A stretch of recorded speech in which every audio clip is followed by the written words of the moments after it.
for Ulster across that opening block. And there's a game a week right the way through now to the Six Nations. A really important second block of 10 games. Upended by a couple of Benetton players on a rearguard action. Taken on by Timoney. He's had a good autumn campaign, full of confidence.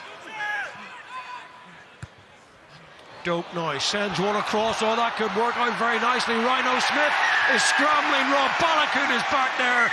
Over goes Tom Stewart. Do we have the first try of the evening? I'm back. It's almost like he just expected himself to knock it over. He created the try, but he couldn't get the... We have Red in possession of the ball. He grounds the tip of the ball on the line. It's a try. And it was a lovely bit of innovation, wasn't it? Ulster from the left-hand side. Maul went. First full start in Ulster colours, and a brilliant performance here against the Bulls when he was by a distance the best South African on the pitch. I think it's fair to say now Ulster finding gaps in that midfield. Postlethwaite puts on the afterburners, supplies the little pass, and in goes Werner Koch. Ulster carve Benetton open. You can see the ball from Nathan Doak just been flashed across, 4 forward straight into Jack Murphy's hands, and then they'll drive their way over from close quarters. They'll go again, 3 or 4 bites of the cherry. Jaden King, he's very close, but the ball pops out the back and then over the top they go. Referee comes around to have a look. And he's, after all that, got held up. I thought David McCann was saying the ball had been knocked on, but... Check, there's no knock on and he grounds it. Yeah, it's not a ruck, it's just players on the ground, there's no ruck. Try. Try signal, and that's good officiating because the on-field decision was no try. It's a 2-point game.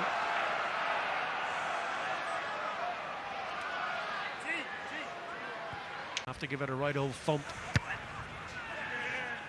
He's done just that. That's a really good effort. Brilliant strike. Well then, gauntlet well and truly thrown down by Benetton Treviso here in Belfast. They were on the back foot early doors against a potent performance as well, particularly that game at Edinburgh where they were on the receiving end of a whitewash, 43 points to 0 against Edinburgh. Their discipline was ragged, they were disjointed and lacked any real momentum going forward. Knocking all comers out of his way on Benetton colours, and then the line beckons for Rob Herring.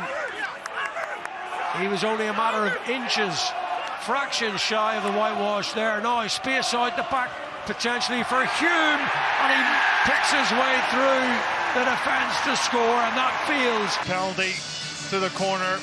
Rob Herring comes on, nice settler, bags of experience, hits his man, lovely starter play off that, and then they get into the rhythm. I totally agree with you, Kavy. It was probably the wrong decision to go out the back. It wasn't on, but James Hume backs himself. Always seemed to break that first tackle. Quick hands from Murphy. A little bit unsympathetic from Werner Koch, but they keep it going. Koch is in here. Finally, the dam breaks at Ulster. Try and try again, use the width of the pitch, and that man Werner Koch on the double tonight. Benetton resistance at a vital, crucial time in the game. It's simple stuff by Ulster, just the nice hands, quick transfers, keeping with Postlethwaite nearly on. Snowman honest. Sheridan again involved, and Postlethwaite delayed the pass and finds McCann, and Balakoon on the outside was Augustus. And decisions here for the officials to make with a line break. So obviously had the deliberate knock on. We've yellow carded the player. I don't believe this covers. Penalty try. Yeah. Penalty try is the decision. Crowd loving this. Shanahan thought about that big pass over the top. Flannery now almost breaking ranks, almost beyond Issacourt. Space there for Charlie Irvine. What a night it would be for him if he could cap it with a try. Hasn't played since the Bulls back last season. Instead, it's a second row partner who gets in. Balakoon, every time they've got the ball, and he was screaming for Harry Sheridan to play that ball to the edge, but some absolutely... So maybe he thought he was getting the nod again. Maybe they have a bet on each other or something. This is my time again, but fully deserving for Jude Postlethwaite. He's been excellent.